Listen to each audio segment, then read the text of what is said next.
Assalamualaikum warahmatullahi wabarakatuh. Waalaikumsalam warahmatullahi wabarakatuh. Apa kabar para calon pemimpin bangsa masa depan? Baik. Sebelum kita mulai kuliah, seperti biasa saya akan tanyakan siapa sesungguhnya Anda dan mau jadi apa? Siapa kamu? Saya adalah calon pengacara. Siapa kamu? Saya adalah calon DPR. Siapa kamu? Saya adalah calon DPR. Lalu siapa kamu? Saya adalah calon pengacara. Masya Allah. Siapa kamu? Saya adalah calon pengacara. Siapa kamu? Saya adalah calon jaksa. Siapa kamu? Saya adalah calon hakim. Alhamdulillah. Ternyata memang kalian semua adalah orang-orang yang punya cita-cita, yang punya tujuan, sehingga bisa dengan serius untuk mengikuti perkuliahan kita pada hari ini dan pada masa-masa yang akan datang.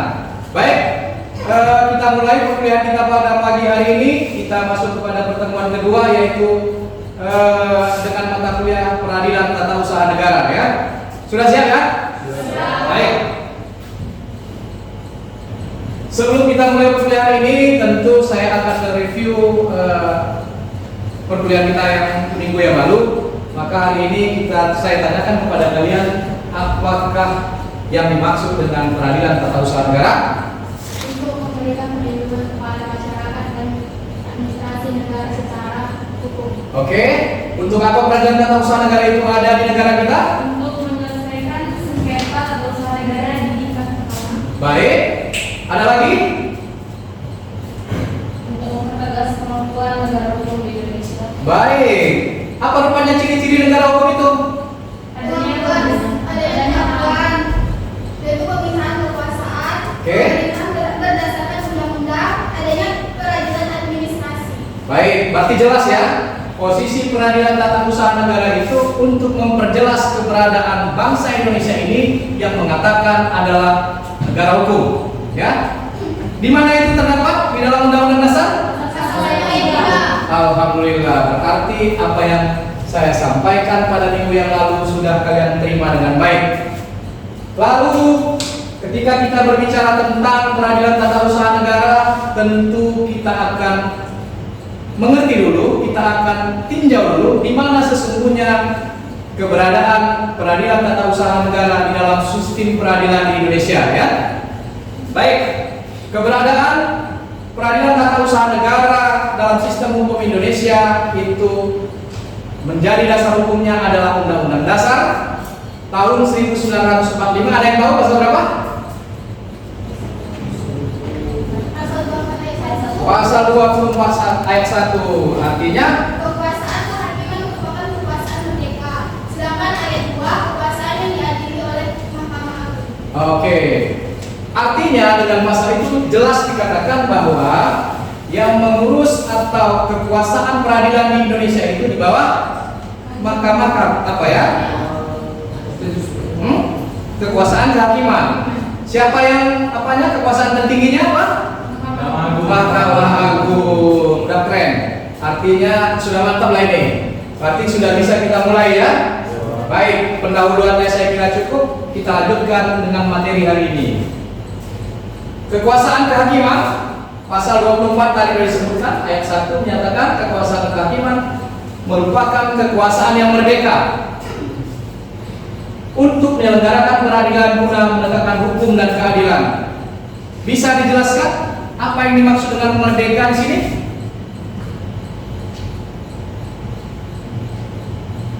Kekuasaan kehakiman itu merdeka, ya.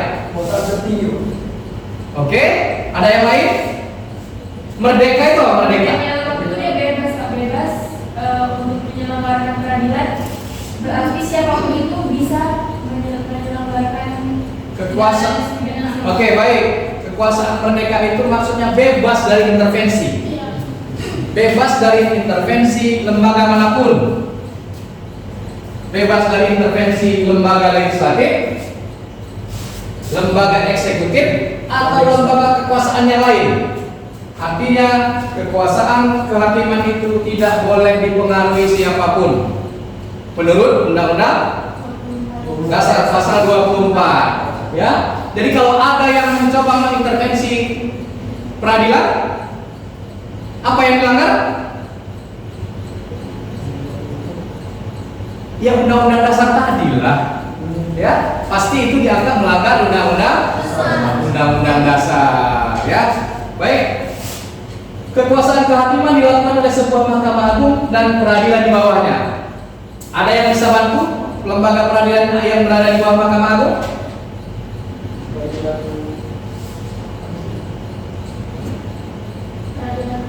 Peradilan umum, lalu peradilan agama, peradilan tata usaha negara.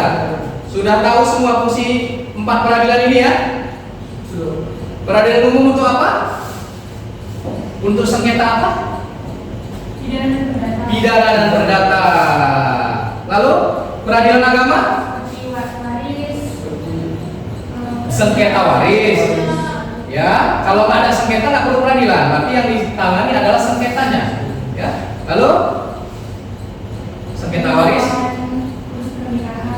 kawin cerai lah ya, kawin cerai, masalah perkawinan, pengesahan perkawinan dan perceraian. Lalu tunggu dulu, belum tuntas tadi, agama tadi. Sengketa wakaf, ya. Lalu peradilan apa lagi tadi? Peradilan militer, tugasnya ngapain? Sengketa apa yang ditangani di sana? Ketika ada anggota militer yang melakukan perbuatan pidana, ya. Lalu satu lagi tadi peradilan tata usaha negara. Tata usaha negara ya, fungsinya udah jelas tadi untuk menyelesaikan sengketa tata usaha negara di tingkat kecamatan. Oke. Tadi saya ada mendengar kedudukan Indonesia dikatakan menjadi negara hukum ya. Salah satu tadi contohnya adalah adanya peradilan tata usaha negara ya. Ya. Apa tadi ciri-ciri negara hukum? Yang 4 itu? Pemisahan kekuasaan. Adanya pemisahan kekuasaan. Lalu pengakuan HAM. Adanya peradilan administrasi. Adanya peradilan administrasi. Pernikahan berdasarkan undang-undang. Ternyata udah mantap-mantap ini. Artinya sudah bisa akan mewujudkan cita-citanya di masa depan, ya kan? Keren. Kita lanjutkan. Kita lihat di depan ada tabel kewenangan dan keanggotaan Mahkamah Agung. Mahkamah Agung itu tadi dasar hukumnya adalah pasal 24 ayat 1 ayat 2 ya. Kekuasaan Mahkamah Agung itu di bawahnya ada peradilan umum tadi sudah saya sebutkan, peradilan agama, peradilan militer, dan peradilan tata usaha negara. Lalu Mahkamah Agung ini dipimpin oleh Hakim Agung ya. Untuk bisa menjadi calon Hakim Agung ini siapa kira-kira? Bagaimana prosesnya? Diusulkan Pak. Siapa yang mengusulkan? Kemudian ditetapkan oleh presiden. Komisi Yudisial kan dulu. Ya kan? Oh, diusulkan oleh DPR. Oleh KY. Di situ Kak, Komisi Yudisial, ya kan? Komisi Yudisial itu kepada DPR. Ya. Untuk mendapatkan persetujuan dan ditetapkan sebagai hakim agung dan SK-nya ditandatangani oleh presiden ya. Lalu syarat-syarat untuk menjadi hakim agung itu, hakim agung harus memiliki integritas ya, kepribadian yang tidak tercela, adil, profesional ya, dan berpengalaman di bidang hukum. Jadi nggak bisa orang yang tidak punya pengalaman hukum tiba-tiba menjadi hakim agung. Ya. Kalian adalah mahasiswa fakultas hukum, berarti berpengalaman bidang hukum, tapi nanti harus bekerja di bidang hukum.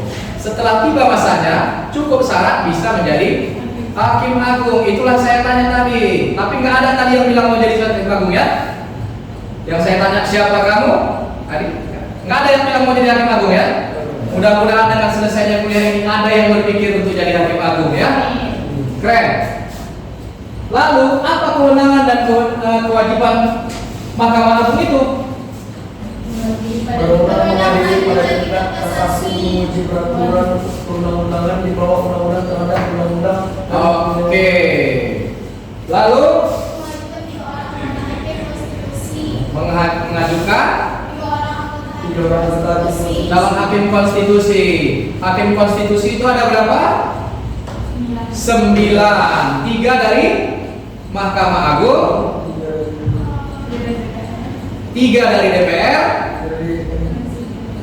3 dari yes. Ada Nah, kemarin mereka bersidang ya untuk memutuskan sengketa gugatan atas umur calon presiden dan wakil presiden. Kewenangannya nggak bisa kita campuri, itu sekedar untuk menjadi refresh dan tambah pengetahuan saja. Kalian sebagai mahasiswa belajarlah kok bisa begitu putusannya, ya kan? Jangan ikut membahas campur tangan politik. Kalian mestinya sebagai orang yang idealis membicarakan hukum. Yang campur tangan itu nggak usah dibahas dulu soal hukum ya. Kalian adalah calon-calon pendekar hukum di masa yang akan datang, ya. Lalu apa? Yang ketiga?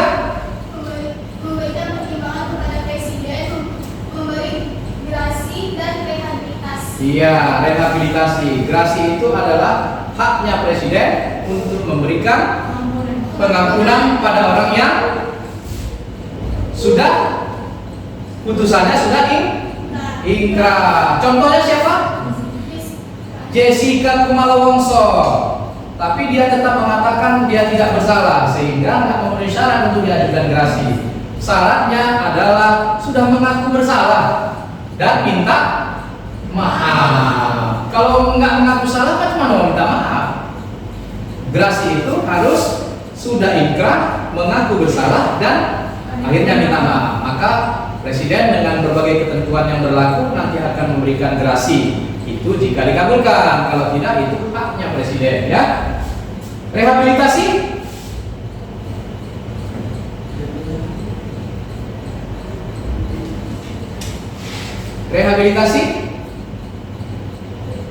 memperbaiki nama baik. Kalau misalnya orang yang sempat misalnya tertuduh lalu didakwa dan diputus bersalah, ternyata setelah dalam perjalanannya setelah dijalaninya itu, tapi ternyata dia nggak bersalah, muncul novum baru, ternyata dia nggak bersalah, maka presiden akan memberikan rehabilitasi, memerintahkan atau memulihkan nama baik, ya, memulihkan nama baik orang yang sudah sempat dituduh bersalah, ya, paham ya? Ada 4 tadi lingkungan peradilan di Mahkamah Agung. Yang pertama itu peradilan umum, dasarnya Undang-Undang Nomor 49 Tahun 2009, ya. Peradilan Tata Usaha Negara, peradilan agama, dan peradilan militer.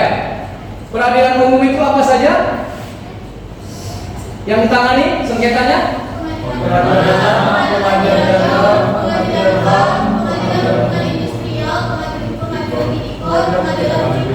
Oke, lalu ada peradilan khusus. Apa peradilan khususnya?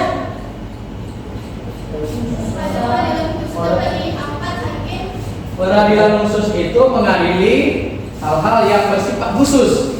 Misalnya di Aceh ada peradilan Mahkamah Syariah. Lalu sengketa pajak ditangani di peradilan pajak, ya. Jadi peradilan pajak sekarang tidak lagi dia di bawah peradilan umum, tapi dia sudah di peradilan yang bersifat khusus menangani sengketa pajak, ya.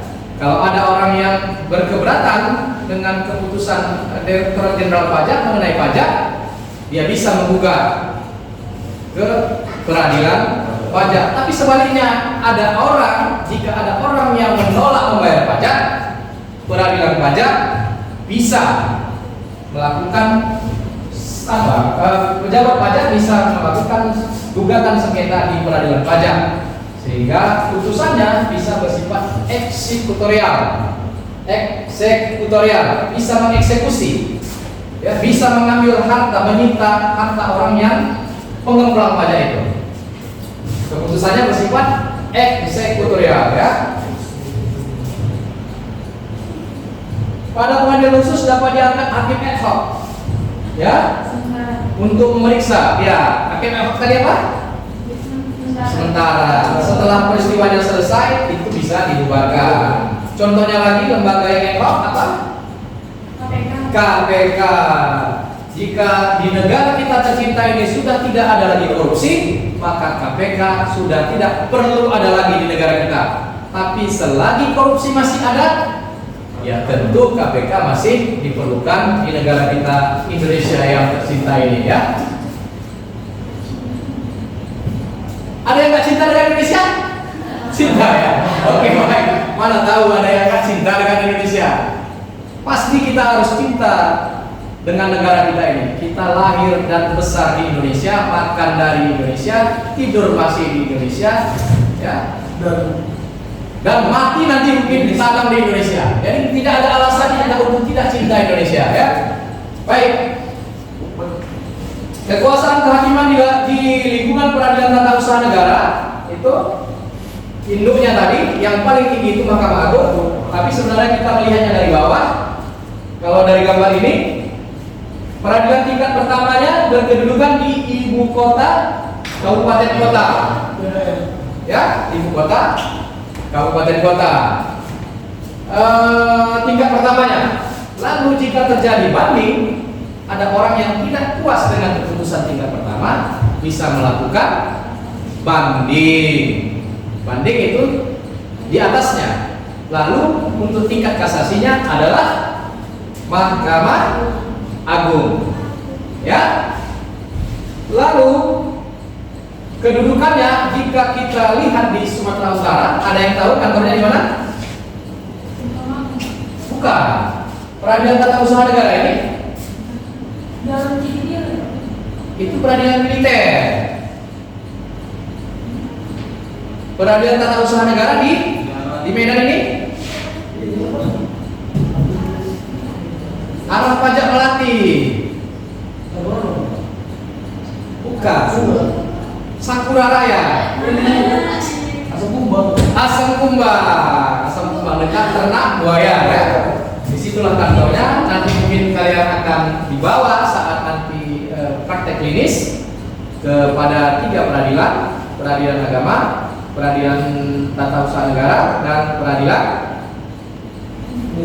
umum. Peradilan militer kita masih belum ada kerjasama, ya. 3 lembaga peradilan ini Unifa sudah punya kerjasama, sudah punya MOU, ya.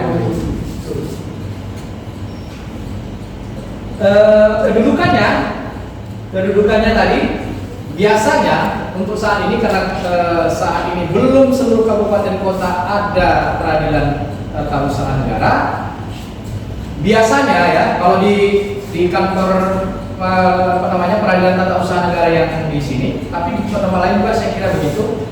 Peradilan tingkat pertamanya di kantor itu, peradilan bandingnya di situ juga, peradilan tingginya di situ juga, ya. Ada berapa yang kalian ketahui peradilan tata usaha negara? Pembelajaran pertama saya sudah putarkan video. Di mana saja?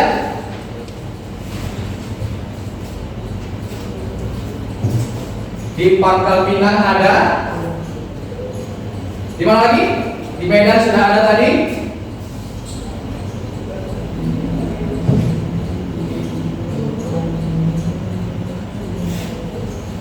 Baik. Kalau begitu itulah tugas kalian. Ini saya sudah putarkan video kemarin, namun tidak juga ingat, ya. Jadi untuk minggu depan silakan dibuat di mana-mana saja yang ada lembaga peradilan tata usaha negara, sehingga kalian nanti bisa tahu apa atau di mana saja yang ada peradilan tata usaha negara di Indonesia. Baik, saya kira pertemuan kita hari ini kita cukupkan. Mudah-mudahan apa yang saya sampaikan bisa kalian ingat dan bisa menjadi suatu sumber pembelajaran di samping sumber sumber-sumber pembelajaran yang lain. Demikian, lebih dan kurang saya mohon maaf. Nasrul minallah fatul karim wa basyiril mu'minin. Assalamualaikum warahmatullahi wabarakatuh. Waalaikumsalam.